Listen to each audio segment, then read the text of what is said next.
Eron Isroilning bironta ham qiruvchi samolyotini urib tushira olgani yo'q. Eron aholi jihatdan Isroildan 10 baravar, hudud jihatdan esa 75 baravar katta. Baytul Hikmani tibbiyot fanlari bo'yicha rektori Ibn Mosavayh degan odam bo'lgan nasroniy. Harun ar-Rashidni o'zini shaxsiy tabibi Sahnun degan odam bo'lgan, yahudiy bo'lgan.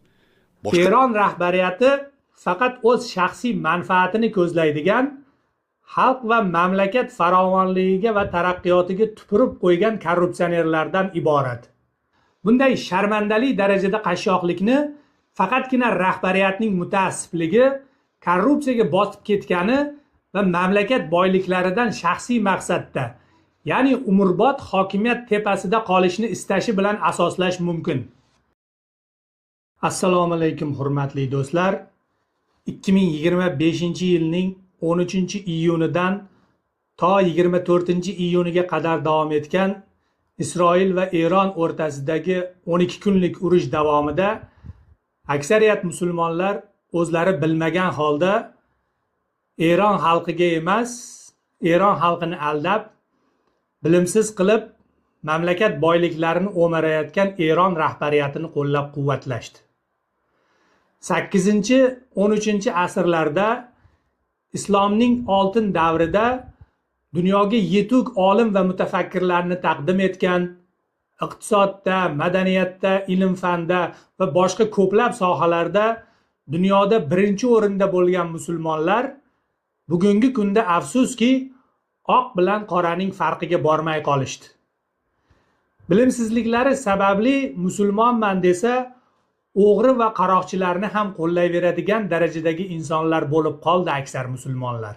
Eron rahbariyati faqat o'z shaxsiy manfaatini ko'zlaydigan, xalq va mamlakat farovonligiga va taraqqiyotiga tupurib qo'ygan korrupsionerlardan iborat. Eron dunyodagi 180 davlat ichida 151-o'rinni egallagan holda korrupsiya keng tarqalgan davlatlar qatoridan joy oladi.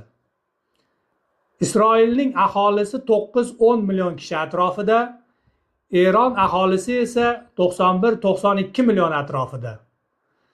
Isroilning hududi juda ham kichkina, 22 ming kvadrat kilometr atiga.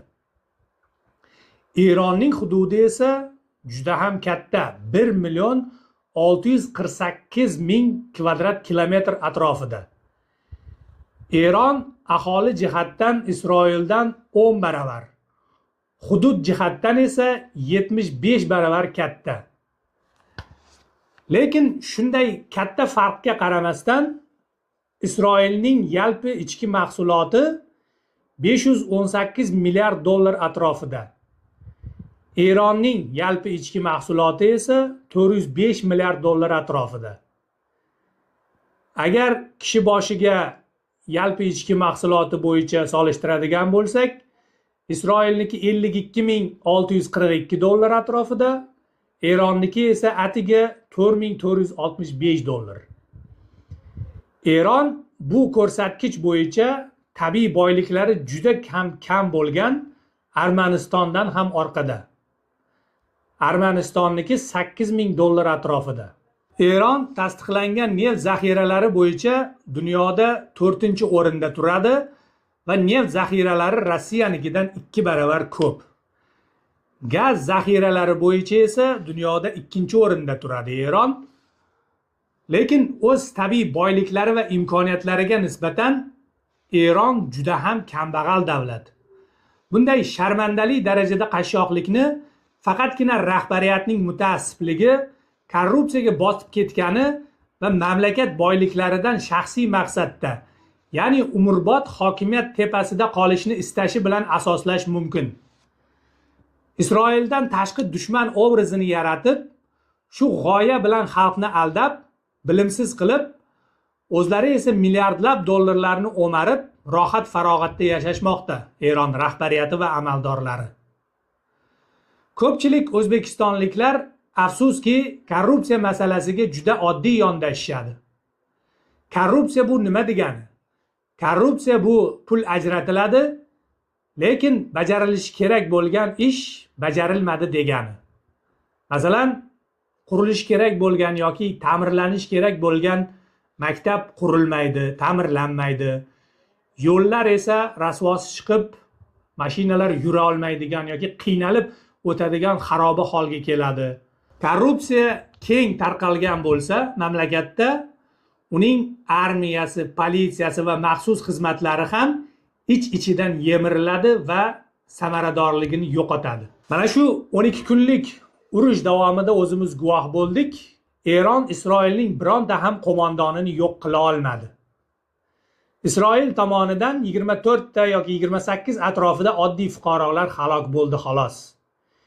Isroil esa Eronning ko'plab qo'mondonlarini, 30 atrofidagi qo'mondonlarini yo'q qildi va 14 tacha yetakchi yadro fizik olimlarini yo'q qildi. Eron Isroilning bironta ham qiruvchi samolyotini urib tushira olgani yo'q.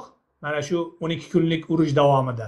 Isroil korrupsiya darajasi bo'yicha 180 davlat orasida 30-o'rinda. Bu juda ham yaxshi ko'rsatkich va aynan korrupsiyaning kamligi Isroil armiyasi va harbiylari hamda maxsus xizmatlarini shu darajada samarador qiladi va ularning samaradorligiga ijobiy ta'sir ko'rsatadi. Hattoki Amerika Qo'shma Shtatlari 22-iyun kuni Eronning yadroviy inshootlariga bomba tashlagandan keyin, ya'ni GBU-57 o'sha bunkerlarga qarshi, yerosti bunkerlariga qarshi 14-15 tonnalik bombasini tashlagandan keyin ham Eronning javobi juda zaif bo'ldi. To'g'ri, Eron AQShning Qatardagi Al-Udeyd harbiy bazasiga raketa zarbalari bilan javob berdi. Lekin zarba berishdan oldin Qatar va AQSh hukumatini zarbalar haqida ogohlantirib qo'ydi. Bu haqda AQSh prezidenti Donald Trump o'zining Truth Social tarmog'idagi postida yozdi va Eron hukumatini, Eron rahbariyatini oldindan ogohlantirgani uchun rahmat aytdi, ularga minnatdorchilik bildirdi. Bu raketa zarbalaridan asosiy maqsad ular aslida samarali bo'lmasa ham yana Eron xalqini aldash bo'ldi. Mana biz AQShning harbiy bazasiga zarba berdik, javob qaytardik deb ko'ksiga urib, o'zini mard qilib ko'rsatish uchun edi xolos. Va shundan keyin muzokaralar boshlandi va Eron rahbariyati, Eron xalqi g'alabani nishonlashni boshlab yuborishdi va g'alabani nishonlashdi. Shu yerda aytib o'tish joiz, to'laligicha yomon xalq bo'lmaydi. Har qanday xalqning ichida yomoni ham bor, yaxshisi ham bor. Xoh yahudiy bo'lsin, xoh nasroniy, xoh musulmon bo'lsin. Misol uchun, musulmon dunyosida juda katta obro' e'tiborga ega bo'lgan Salohiddin Ayyubiyning shaxsiy tabibi Maymonides ismli yahudiy bo'lgan. Salohiddin Ayyubiyni tanimaganlar uchun ma'lumot, 1187-yilning 3-5 iyulida Salohiddin Ayyubiyning qo'shini salbchilarni, ya'ni o'sha krestonosislar deydi ruschasiga, salbchilarni Xittin yaqinida, hozirgi Falastin hududida tormor qiladi va 1187-yilning 2-oktyabrida Salohiddin Quddusni, ya'ni Yerusalimni egallaydi. So'ngra salibchilarni Suriya va Falastin hududidan quvib chiqaradi. Abbosiy xalifalar davrida ham, ayniqsa 9-11-asrlarda ko'plab yahudiylar arab xalifaligida ishlashgan. Abbosiylar hukumati qurilgan paytida Harun ar-Rashid alohida akademiya tashkil qiladi, Baytul Hikma nomi bilan. Bu akademiyani rasman tashkil qilgandan keyin ulamolarni butga joylaydi. Nima uchun joylaydi? Bu ilm odamlari o'zi. Rahbarlar, o'sha davrni xalifalari ilm odamlari. Ulamolarni to'plashib shu joyda ehtiyojni qondiradigan kashfiyotlarni, ya'ni iltimos qilishgan ulamolardan. Ularning gapini eshitib o'tiradigan, maza qiladigan joy emas u. Siz kimsiz? Tibbiyot sohasida siz mutaxassismisiz? Keling, bu yerda o'zingizni sohangizni ko'rsating deyilgan. Sharoit yaratib berilgan. Baytul Hikmada nasroniy ham bo'lgan. Yahudiy diniga mansub odam ham bo'lgan, musulmonlar ham bo'lgan, dinsizlar ham bo'lgan. Turli tushunchadagi odamlar bo'lgan, faqat Baytul Hikmani sharti shuki, har kim o'zini iqtidorida jamiyatga foydali kashfiyot qilsin, hech kim bir-biriga o'zini kitobidan dalil keltirmasin. E'tiqodini o'zi yashayversin degan. Baytul Hikmani tibbiyot fanlari bo'yicha rektori Ibn Mosavayh degan odam bo'lgan nasroniy.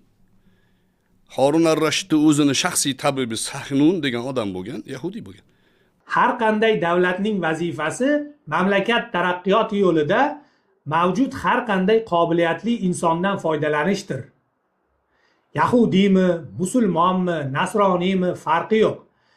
Aynan shu sababli ham 8-13 asrlarda Arab xalifaligi dunyoda barcha jabhalarda birinchi o'rinda bo'lgan va u davr tarix zarvaraqlarida islomning oltin davri degan nom bilan qolgan. Shu sababli barcha musulmonlar dini bo'yicha odam ajratmasdan faqat o'g'ri, korrupsioner va jinoyatchilarni jazolaydigan haqiqiy demokratik siyosiy institutlarga ega bo'lgan demokratik jamiyatlar, davlatlar qurishlari shart va zarur. Ana shunday demokratik davlatlar qura olsa musulmon davlatlari, ular albatta hamma sohalarda, ilm-fanda, iqtisodda yana yetakchi o'rinlarga chiqishi va dunyoning eng rivojlangan davlatlari AQSh, Yevropa, Xitoy va boshqa davlatlar bilan tengma-teng raqobat qila olishlari mumkin.